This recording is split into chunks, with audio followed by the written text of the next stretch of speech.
పెట్టుబడులు పెట్టేందుకు చాలా ఆప్షన్లుంటాయి. లాంటి రిస్క్ లేని స్కీమ్స్ విషయానికి వస్తే పోస్ట్ ఆఫీస్ పథకాలు, బ్యాంక్ ఫిక్స్డ్ డిపాజిట్లు వంటివి ఉంటాయి.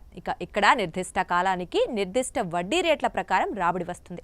అయితే రిస్క్ ఉన్నప్పటికీ స్టాక్ మార్కెట్లు, మ్యూచువల్ ఫండ్స్ వంటివి దీర్ఘకాలంలో మంచి రాబడి అందిస్తుంటాయి.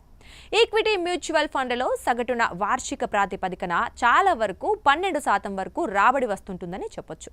అంతకంటే ఎక్కువ రిటర్న్స్ అందించే స్కీమ్స్ కూడా ఉంటాయి. అయితే ఇప్పుడు మనం గత 10 సంవత్సరాల వ్యవధిలో అద్భుత రిటర్న్స్ అందించిన 10 ఈక్విటీ మ్యూచువల్ ఫండ్ల గురించి తెలుసుకుందాం.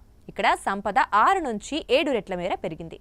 లంసమ్ పెట్టుబడులపై రిటర్న్స్ 19.28% నుంచి 21.34% CAGR రాబడి ఉండగా, సిప్ పెట్టుబడులపై చూస్తే ఇది 10 సంవత్సరాల వ్యవధిలో 17.28% నుంచి 21.53% వరకు రాబడి వచ్చింది.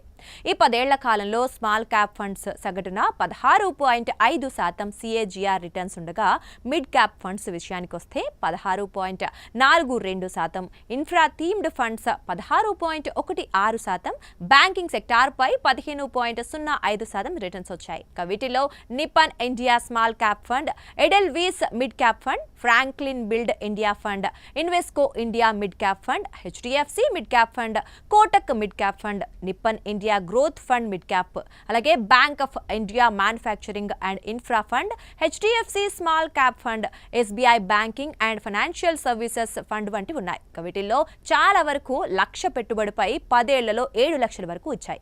HDFC మిడ్ క్యాప్ స్కీమ్ విషయానికి వస్తే లక్ష పెట్టుబడిని 10 ఏళ్లలో 6.05 లక్షలు చేసింది. అదే 10,000 సిప్ పెట్టుబడితో చూస్తే 35.03 లక్షలు వచ్చాయి. HDFC స్మాల్ క్యాప్ ఫండ్ చూస్తే లక్ష పెట్టుబడిని 5.90 లక్షలుగా మార్చగా 10,000 సిప్ను 32.47 లక్షలు చేసింది. చివరిగా SBI banking and financial services fund direct plan చూస్తే లక్ష పెట్టుబడి పెట్టిన వారికి 5.82 లక్షలు రాగా, ఇక్కడ 10,000 సిప్ను 30 లక్షలు చేసింది.